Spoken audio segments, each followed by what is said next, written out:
Bien-aimés dans le Seigneur, recevez mes salutations dans la paix du Christ et surtout bienvenue dans cette nouvelle vidéo des sentiers de la foi chrétienne.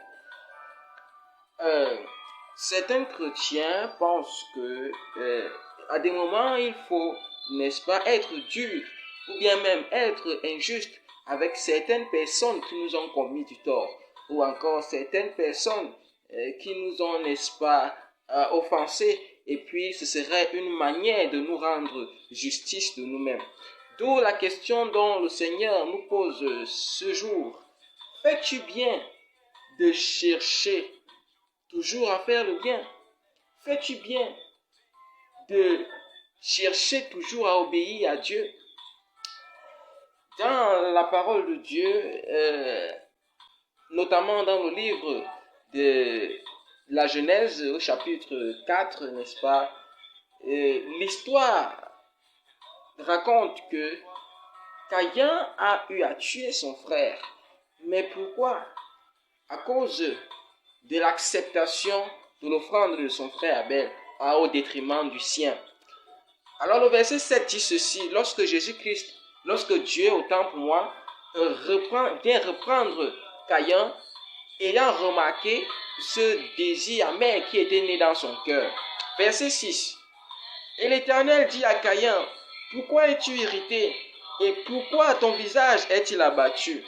Certainement, si tu agis bien, tu relèveras ton visage. Et si tu agis mal, le péché se couche à la porte. Et ses désirs se portent vers toi. Mais toi, domine sur lui. Voici le conseil que Dieu vient donner à Caïn, ayant remarqué l'amertume qui était dans le cœur de Caïn à cause de ce vœu qui a été, de cette offrande qui a été acceptée au détriment du sien.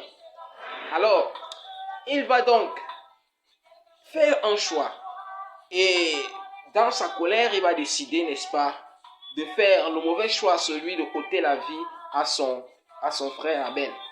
Mais l'histoire raconte que à la fin de cela, Caïn a récolté des malédictions. Verset 11, il est dit ceci: maintenant tu seras maudit de la terre qui a ouvert sa bouche pour recevoir de ta main le sang de ton frère. Quand tu cultiveras le sol, il ne te donnera plus sa richesse. Tu seras errant et vagabond sur la terre. Voilà donc les malédictions qui ont été adressées à Caïn. Et force est pour nous de constater que lorsque nous sommes dans la colère, nous sommes toujours prêts à agir mal et, n'est-ce pas, à poser des actes dont nous allons regretter. C'est la raison pour laquelle l'apôtre Paul, dans le texte de Éphésiens, au chapitre 4, le verset 26, va répliquer avec des paroles pour reprendre, n'est-ce pas, cette attitude de colère. Il va donc dire ceci: si vous vous mettez en colère, ne péchez point, que le soleil ne se couche pas sur votre colère. Ah, si vous êtes en colère, ne péchez point, et que le soleil ne se couche point sur votre colère. C'est un texte qui fait à des moments réfléchir, et puisque à des moments il est difficile, n'est-ce pas, de se contrôler dans cet état de colère. Alors, l'idéal serait donc de poser la question, comme Dieu l'a posé à Caïn, n'est-ce pas: fais-tu bien de t'irriter?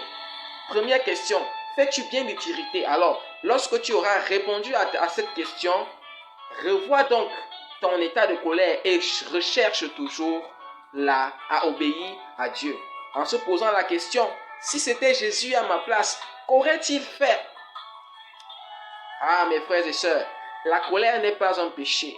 Mais ce qui fait office de péché ici, c'est les actes qu'on pose pendant ces moments de colère. Veux-tu que nous prions pour que le Seigneur nous aide dans nos moments de colère à ne pas poser des actes regrettables? Nous allons prier. Dieu de grâce, Dieu de bonté, ce jour tu nous enseignes à pouvoir toujours t'obéir. chaque fois que nous sommes en colère. Ô Père éternel, tu nous appelles à ne pas poser des actes dont nous allons regretter à cause de la non-prise en considération de l'obéissance à ta loi. Pardonne-nous chaque fois que nous avons eu à faillir. Aide-nous prochainement à mieux t'obéir dans nos vies. Au nom de Jésus, nous t'avons prié, Seigneur. Amen.